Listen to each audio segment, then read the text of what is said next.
Hello everybody, I hope you're having an amazing day today, and today I would like to share a little unpackaging with you guys.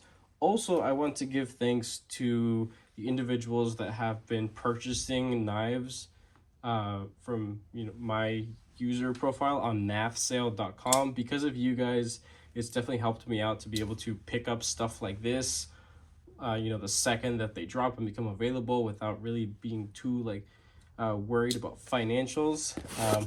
So it definitely helps out. I've put up a lot of things up, and yeah, a lot of things up for sale, and people are just grabbing a bunch of random stuff. I'm not trying to make bank. I'm just trying to get back a decent amount of what I spent, just to be able to experience different models and stuff. I didn't even bother showing you guys, but the unboxing knife is my heavily modified Benchmade bug out, and this knife is actually a direct competitor to the Benchmade bug out.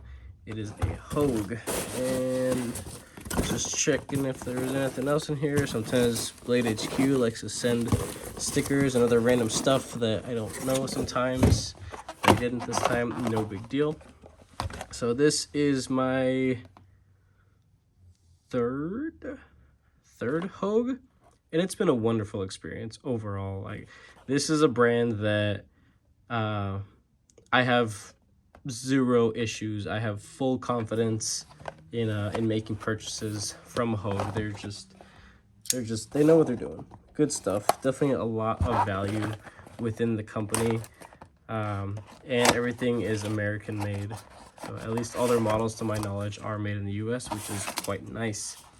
So just a little cheap cardboard box, little manual, Hogue knife sticker. That's nice. I got one of those on my table already.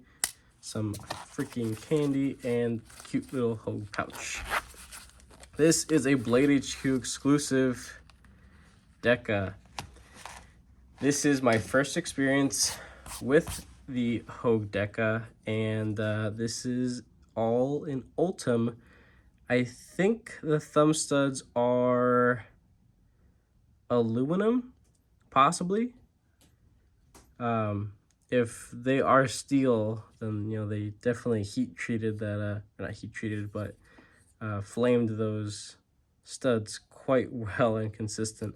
I do definitely enjoy all the black hardware, and I definitely do like just the different look. I don't have anything that's an Ultem. It feels like just plastic, basically. To my knowledge, Ultem is super heat resilient, opaque to translucent plastic, essentially. Let's get this guy out there. All right, that is not bad at all. I can definitely see how this is a bug out killer. It's about just the same size. It weighs practically nothing. Let's get the weight on this guy. I don't have my laptop turned on. I just got home from like an almost 11-hour day and been driving a bunch. I'm freaking exhausted. My back hurts so much. I do a lot of lifting and stuff at work. My hinder was my carry today. This thing definitely surprised me. It's been a wonderful carry. Don't mind that. That's just lubrication that bled through between the liner and the G10 scale there. So 2.2 ounces, that's pretty darn sweet there. And I didn't even bother mentioning, but I got the Warncliffe version. I wanted to get the drop point because honestly, I think the drop point looks better.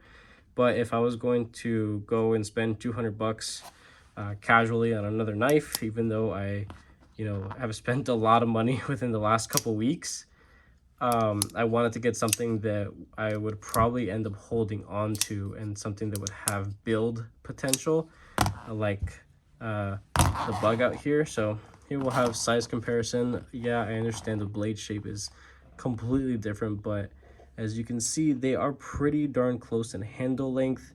But just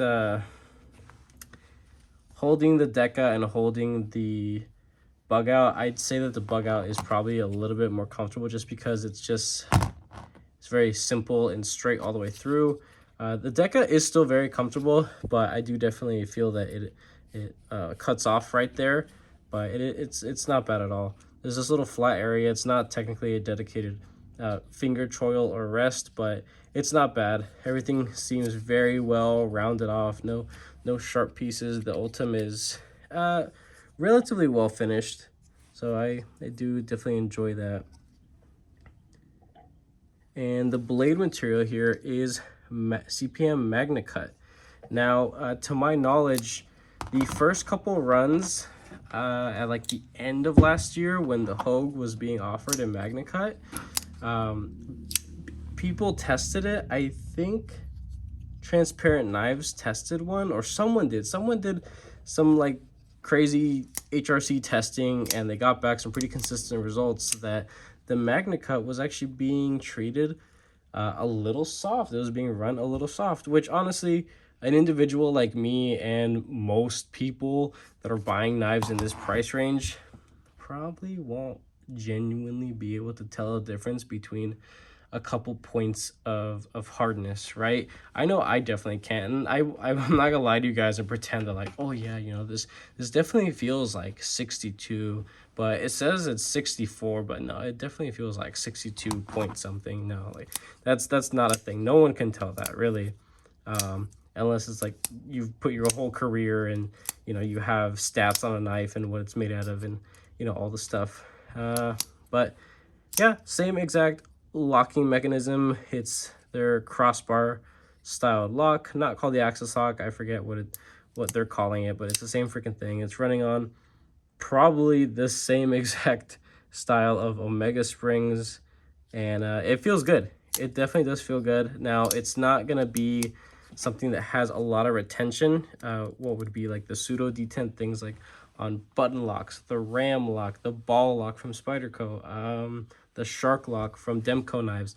All these different locking mechanisms, I've probably missed a couple, but all these different locking mechanisms, they don't have, you know, the snappiest detent, and it throws people through a loop because you know, they're used to this.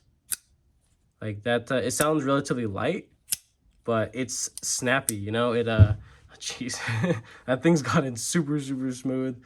What else has a pretty sweet detent? Oh, this guy right here. This has a wonderful detent for a budget knife. This was the Bridgeport Knives 395.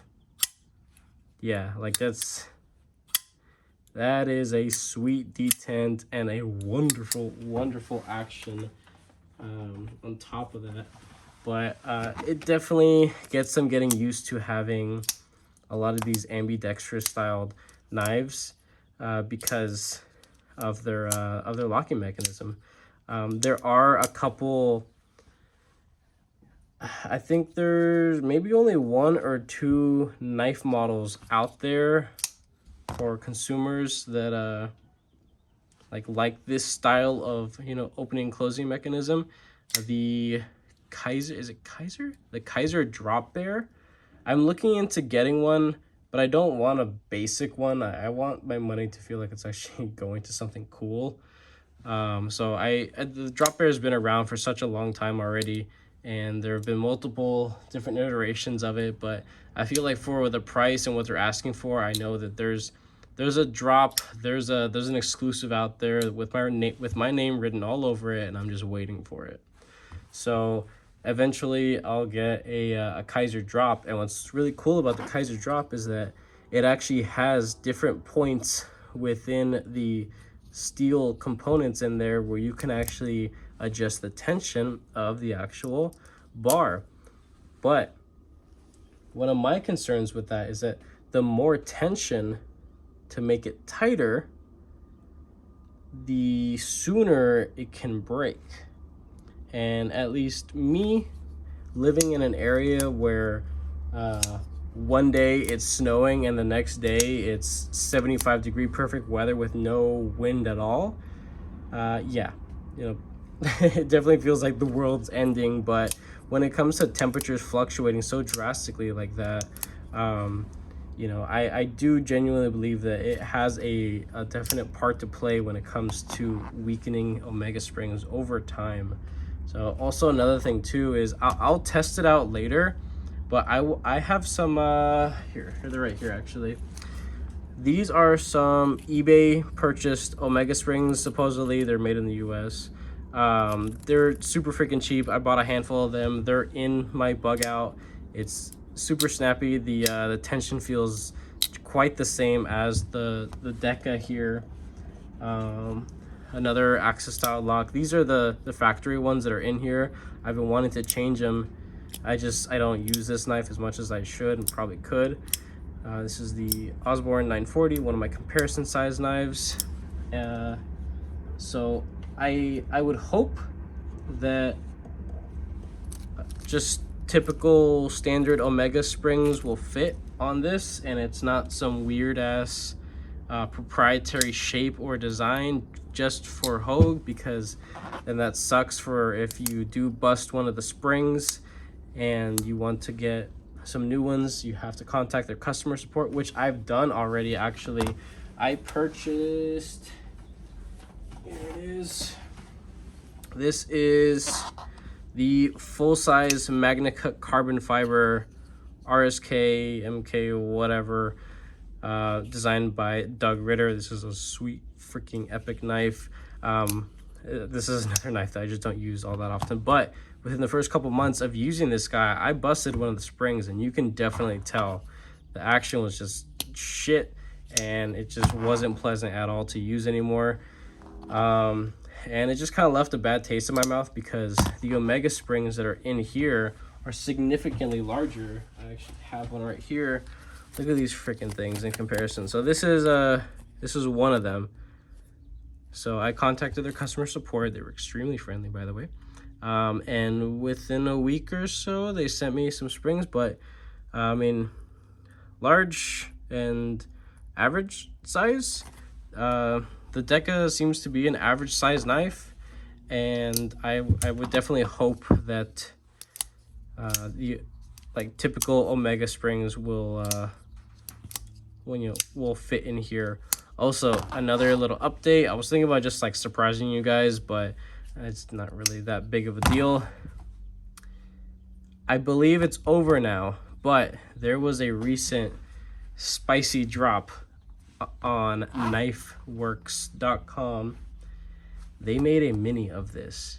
I swear to you guys, I have said so many times that I wish they made a miniature version of this exact knife, because this is genuinely too much knife for me to use day to day in my environment of work.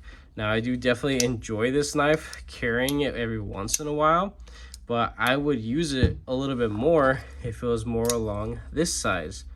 So I got it. I was able to get it. I got confirmation that I'm going to be receiving one of the first ones in the first run, and everybody who made a late purchase will be receiving them a couple months down the road. No big deal, but at least, you know, there was a chance. There was a larger time frame, or no, excuse me. There was just more available than just the initial drop of them. So within the next couple days or so, you guys will see me unboxing the miniature version of this, and I'm super excited. Like, nothing to me, no other knife that I've gotten right now means more to me than receiving that in the mail, because I've wanted to carry this thing so bad. It's too much knife for me. Say what you will about it, but it's too much knife for me. It genuinely is. I've been considering selling it, but I also don't want to, ask too much for it. I know that there are some people out there with deep pockets. If for financial reason or financial hardship, I'd probably end up holding like an auction for it, but I wouldn't really know how to go about that. So honestly, it's probably just gonna stay in the collection as a nice novelty. So it's nothing wrong with that. But besides all that ranting and little channel updates, I guess, on future content coming up, I will test this guy out, take it to work tomorrow. And as much as I want to continue using my Hinder, I got to start using this thing now. And a little loose good that way. But I'll take this to work, start using it immediately, and just get a feel for what this guy is all about. That that blade shape's a little weird. I never been the fan of where the edge looks like it's just different. But functionally speaking, I think I'm going to enjoy it enough to bear with it, essentially. If you guys like this kind of content, go ahead, give this video a thumbs up. If you aren't already, go ahead and consider subscribing and turning on your notification bell so you guys are notified of when I get new stuff in the mail, different projects, sale videos, and just, I guess, reviews and stuff in general. So with that all being said, I hope you have a wonderful rest of your day.